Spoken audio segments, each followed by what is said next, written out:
Okay, so the first thing I see for you is that you have experienced some loss in your life recently, and you're about to be able to move forward from that loss. This basically means that you have spent your time grieving that you needed to spend, and you're about to be able to heal from it. The next thing we see is that you do have a bit of a journey to go on. You have a lot of like this cluster of stuff behind you, which means that this is kind of in the back of your mind a little bit. It's something that's bothering you. It looks like there was a betrayal in the past from a relative that caused negative energy, and fear-based anxiety.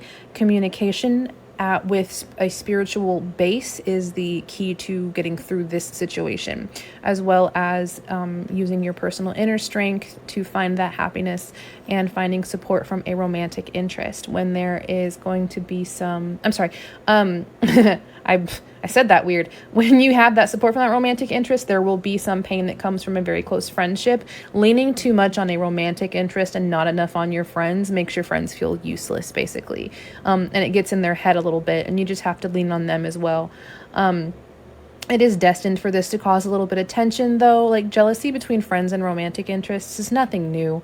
That happens. That friend just wants to be there to support you, and it causes some tension and it causes some bitterness between you, which is destined. It's okay. There's just a little bit of stress.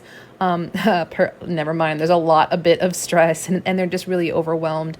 They want to be the person that you reach out to, but at that point in time, they're just not the person that you needed.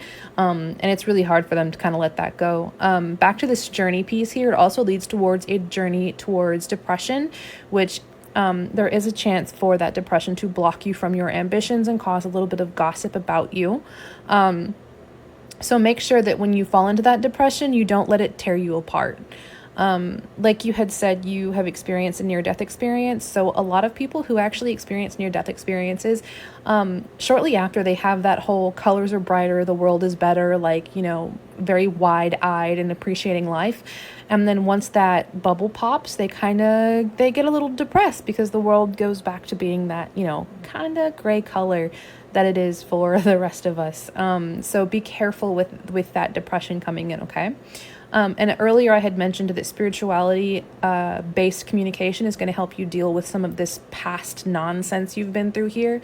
That is going to be your self-care, and that self-care is going to push you towards your career path where you will have positive changes and positive growth. So everything here is looking really, really good. Just make sure that this journey through depression, there's a chance for it to interfere with your ambitions. You don't have to let it. You can do something about this, okay? You can overcome that.